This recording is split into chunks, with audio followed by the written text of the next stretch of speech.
será que o volume de treino que você está fazendo está sendo realmente efetivo ou você está passando do ponto? Bom, eu não tenho como te responder isso, tá? Mas eu vou te dar os instrumentos para você poder responder isso até o final do vídeo. Então, vem comigo.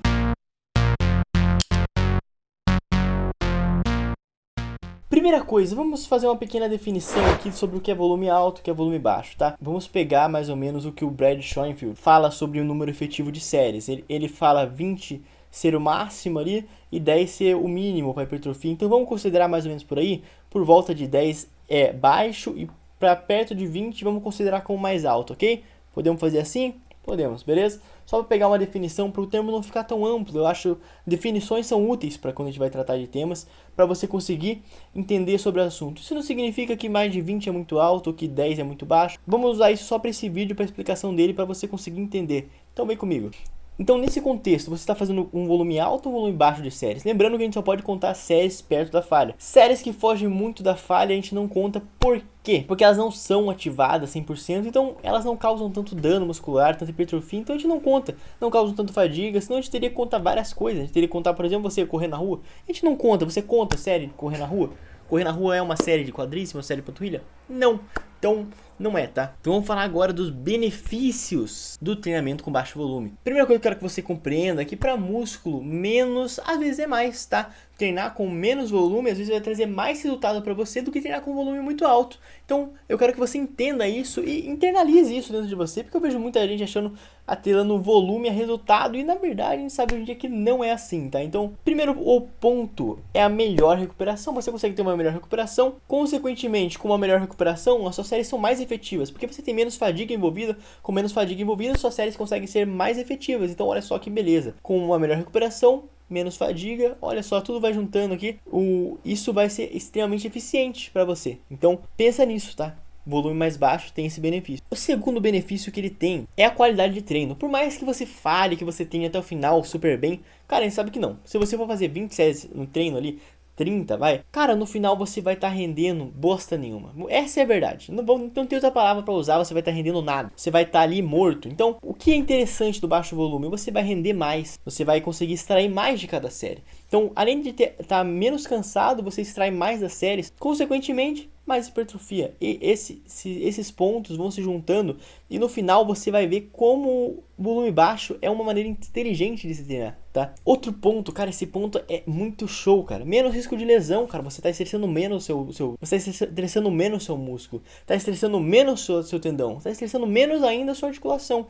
Então, consequentemente, você corre um risco muito menor de acabar se lesionando ali, tá? Então, cara, isso daqui é show demais, cara. Menos lesão é com certeza algo que a gente busca, né? Sustentabilidade a longo prazo também é algo que a gente deve tratar quando a gente fala de volumes mais baixos, porque essa sustentabilidade a longo prazo vai ser muito interessante quando falamos de peso. Essa sustentabilidade vai manter você mais tempo treinando sem precisar de um deload, sem chegar num overreaching ou no overtraining até, para que você não sabe, talvez tenha vídeos aqui no canal, dá uma olhada. Então, isso é algo que, cara, salva demais, tá? Salva demais. E outro ponto bastante defendido pelo Chris Burdsley, que é um pesquisador de fora, é a dessensibilização de estímulo. Ele defende que quanto mais volume você faz, mais sensibilizado ao estímulo você fica. E faz sentido, porque as séries começam a ficar menos eficientes quanto mais você faz. Por exemplo, vamos supor que uma série equivale a 1. A segunda série não equivale a 1. A segunda série equivale a meio. A terceira a 0,20. Não, a 0,25, não sei, muito pouco. A 0,25. Então, cada série vai diminuindo o estímulo e isso serve para tudo na semana. Então, mais séries, às vezes, né, tem aquela curva que o pessoal analisa aqui. Por exemplo, ela começa subindo e depois ela cai lá por volta da, se não me engano, é por volta da 30ª série. Obviamente, ele está analisando um músculo só, mas isso ocorre quando a gente analisa o volume total do corpo inteiro. Provavelmente é algo que eu acredito firmemente, tá? E agora vamos pro ponto-chave, que é o principal argumento sobre... Agora que você sabe os benefícios, vamos pro principal argumento, que é a fadiga. Cara, a fadiga é algo essencial para você entender quando você quer tratar sobre treinamento, tá?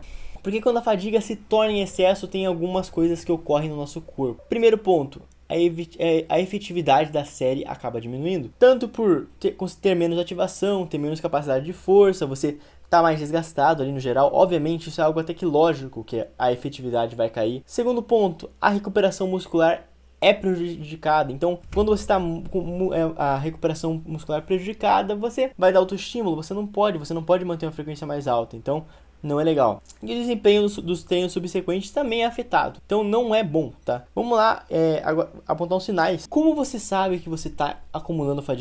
Cara, tem algumas maneiras até que bem confiáveis a gente analisar se a gente tá com excesso de fadiga. Então pega seu caderninho, pega sua caneta e vai dando tique cada um deles. E se você tiver 2, 3 ali, é melhor rever seu treino, tá? Primeiro ponto, uma queda no desempenho, redução nas cargas, dificuldade nas repetições que você já fazia na semana passada. Isso é um claro exemplo de fadiga. Às vezes não é por causa do seu treino, às vezes você descansou mal, você teve muito trabalho, então... Mas vale a pena rever o seu treino. Às vezes quando você tá numa semana assim, compensa baixar as séries pra você só dar o mínimo estímulo ali pra não perder o músculo, mas não focar em crescer naquela semana. Focar em não diminuir, digamos assim. Bom, dores musculares prolongadas. Cara, se você tá com dores musculares prolongadas, provavelmente você tá com um excesso de fadiga. Então evita, cara. Se você vê que você tá ficando muito tempo cansado após o treino, é bom você dar uma revisada nele, tá? Outro ponto muito importante é aquele treino sem intensidade, digamos assim, que você sente que você não tá dando o seu máximo, você não tem nem ânimo para dar o seu máximo. Provavelmente isso daí tá sendo ocasionado por um excesso de fadiga. Problemas de sono, cansaço constante também é um claro indicador que tem algo errado. Às vezes você tá extremamente fadigado, então é bom você rever seu treino. E junto com isso a gente pode juntar também a perda de motivação. Às vezes você começa uma periodização, começa super animado, mas no decorrer dela você vai ficando desanimado, vai cair no seu desempenho, cara... Sinal claro de fadiga, isso junto com lesões frequentes, cara, se você tá tendo uma lesão direto, é bom, obviamente, aí é claro que você tem que rever seu treino, amigo, tem alguma coisa errada com ele. E um dos principais, para vocês saberem um pouco da história do fisiculturismo, um dos principais defensores um dos primeiros, inclusive, é o Mike Menzer. Ele defendia baixo volume, etc, bem na contramão do que vinha na época, né, porque vinha bastante aquele treino do Arnold, etc.